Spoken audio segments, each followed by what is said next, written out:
Hey guys, welcome to the sixth and final episode of Jumper's Edge. I am Lacey, your host, and we are for the last time in front of the World Arena in Flushing, New York. Today, we are going to be looking at the Lutz jump, and there's a skater inside working on that right now, so if you follow me, we'll go check her out.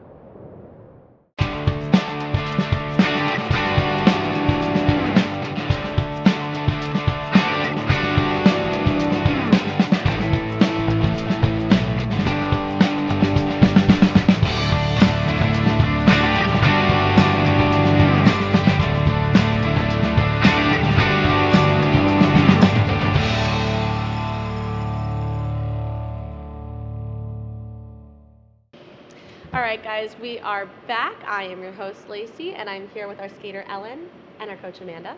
For our sixth and final episode today, we are going to be discussing the Lutz jump. Lutz jumps are actually one of the hardest of the six jump next to the axle.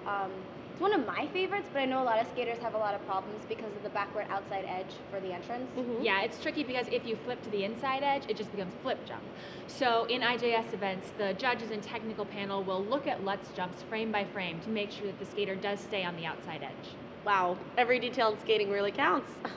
What's IJS? It's the International Judging System. It's a new scoring system they used starting in 2002 after the Olympics held in Salt Lake City. There was a whole debacle with the French judge and the Canadian pair team and the Russian pair team, and they just kind of decided they needed a new system. The 6.0 just wasn't working. I feel like we could probably just do a whole episode about the judging system. Oh gosh. But for now, let's just go to George Gilchrist, Duke of Glasgow. Very good skater, yes, she is.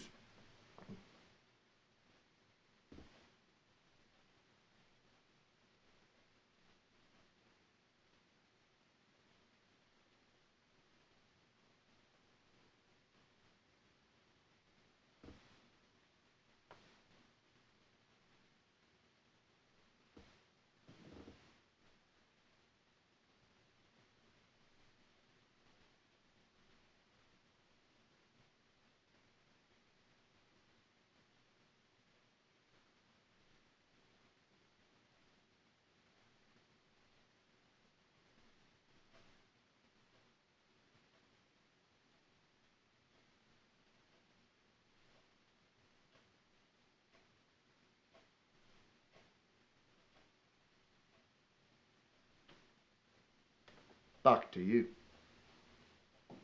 Never before It's seen. Professor Mutt Hands. The wife, however, Here, listen. complained to the judges Now, that to she get to the hadn't true been facts, created this Alison move Lutz, several an months Australian prior, skater, was the got inventor out of the on Lutz ice jump and and performed it in the same jump, 1913. but with 2 spins. The judges, of course, had no idea who to attribute this jump to, so they simply called it the Lutz for their namesake. The husband was not to be outdone after he was beaten so humiliatingly at this competition. So when he returned to the competition the very next year, he performed the same jump with 3 twists, a triple Lutz. Knowing his wife was proud, however, he was hoping she would do a quadruple Lutz. However, because of the size of her hips when she attempted the quadruple Lutz, her pelvis exploded from her body, killing her instantly. Of course, he was grief-stricken by this, but he did win the gold. To this day, female figure skaters with wide hips are terrified of performing the quadruple Lutz for fear that their pelvises will explode. But I believe that if you got a heart of courage and a solid backbone, you might be able to perform it, lassies. Oh, you'd be able to perform it, wouldn't you? He's got the heart of a skater. Yes, he is. It's Professor Mutt Hands, you imbecile. Now, to get to the true facts, Alison Lutz, an Australian skater, was the inventor of the Lutz jump and performed it in 1913. Donald Jackson of Canada was the first skater to execute the triple Lutz jump in competition at the 1962 World Championships. Denise Spielmann of Switzerland is credited as the first woman to do so at the 1978 European Championships. Brandon Rose of the United States is the only accredited man with landing the first quadruple Lutz jump in competition at the 2011 Colorado Springs Invitational, and quite a feat it was. Back to you. Thank you, Your Grace. All right, Ellen, are you ready to explain the Lutz jump? Sure. Lutz jumps are often performed backing up into the corner, also known as the Lutz corner. Once you have enough speed and are aiming backwards into your corner, stand on your left foot with your right foot next to your ankle. Keep your left arm in front and slightly over your hip. Keep your hips slightly open and your knees loose.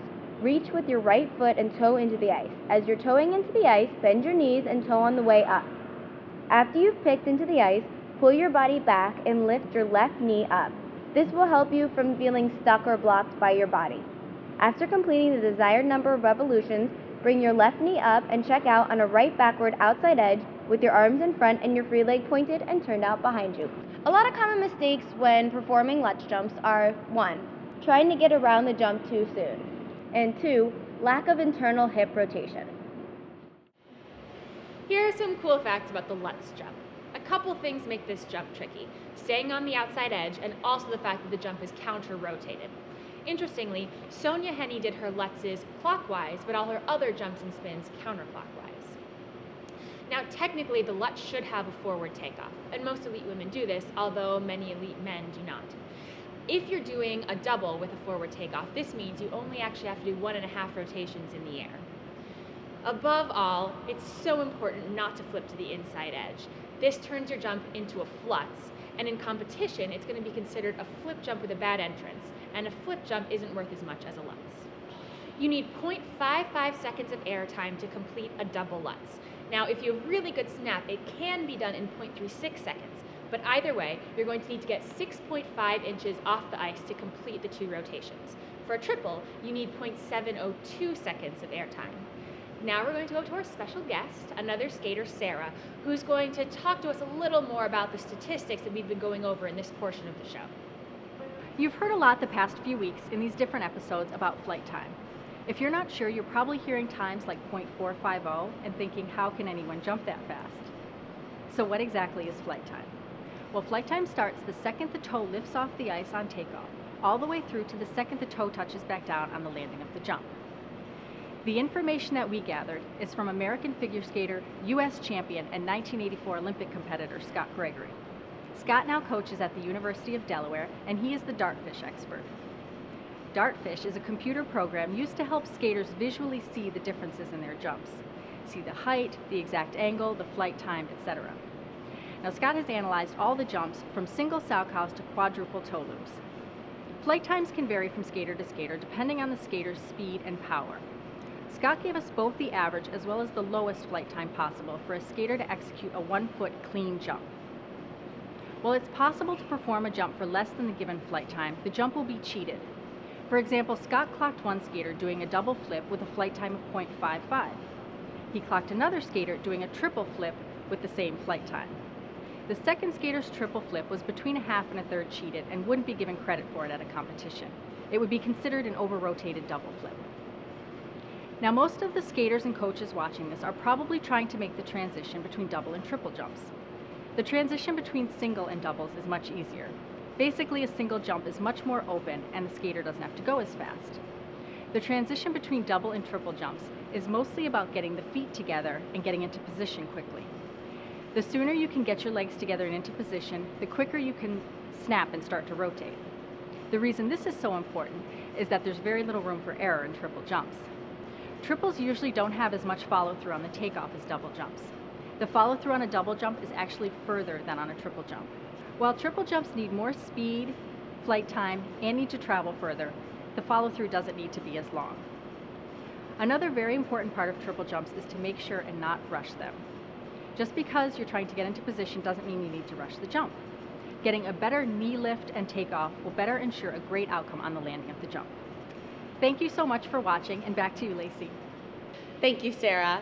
And thank you to Ellen and Amanda, George Gilchrist, Duke of Glasgow, Mr. Professor Mittens, the Duchess, the employees of World Ice Arena for letting us film here, and the crew of Jumper's Edge. We hope you guys have really enjoyed the past 6 episodes, and we hope they've helped you become a better skater overall. Best of luck, guys. Bye. Bye.